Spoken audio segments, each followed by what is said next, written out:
Hi friends, അപ്പോൾ ഞാൻ ഉണ്ടാക്കാൻ പോകുന്നത് നല്ല അടിപൊളി ഒരു ചിക്കൻ റെസിപ്പിയാണ്. അപ്പോൾ എല്ലാവരും ഈ വീഡിയോ കണ്ടുവെക്കുക.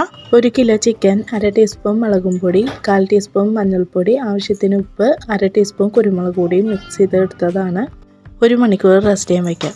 വെളിച്ചെണ്ണ നന്നായി ചൂടായി വന്നിട്ടുണ്ട്. ഇനി നമുക്ക് ചിക്കൻ ഇതിലേക്ക് ഇട്ട് കൊടുക്കാം. ബ്രൗൺ കളർ ആവുന്നത് വരെ തിരിച്ചും മറിച്ചൊക്കെ ഒന്ന് ഇട്ട് കൊടുക്കാം. ഇതായിട്ട് നമുക്ക് പാത്രത്തിലേക്ക് മാറ്റാം. 1 ടീസ്പൂൺ പെരിഞ്ചീരകം, 6 ഏലക്കായ, 5 ഗ്രാമ്പു, 2 കറുകപ്പട്ട. ഇത് ചൂടാക്കിയ ശേഷം ഒന്ന് പൊടിച്ചെടുക്കുക. വെളിച്ചെണ്ണ നന്നായി ചൂടായി വന്നിട്ടുണ്ട്. 1 പിടി വെളുത്തുള്ളി നീളനെ അരിഞ്ഞത്, 1 വലിയൊരു കഷ്ണം ഇഞ്ചി അരിഞ്ഞത്, 2 പച്ചമുളക്, കുറച്ച് കറിവേപ്പില. ഇതൊന്ന് മൂത്ത് വരട്ടെ കേട്ടോ. 5 സബോള, ആവശ്യത്തിന് ഉപ്പ്. നന്നായി ഒന്ന് മിക്സ് ചെയ്ത് കൊടുക്കുക. ഇതൊന്ന് നന്നായി മൂത്ത് വരട്ടെ.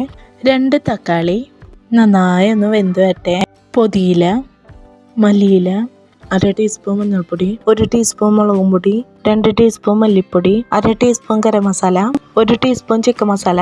പൊടിച്ച് വെച്ച മസാലയും കൂടി ചേർത്തിട്ട് നന്നായി ഒന്ന് മിക്സ് ചെയ്ത് കൊടുക്കുക. ഈ പൊടികളൊക്കെ മൂത്ത് വരട്ടെ.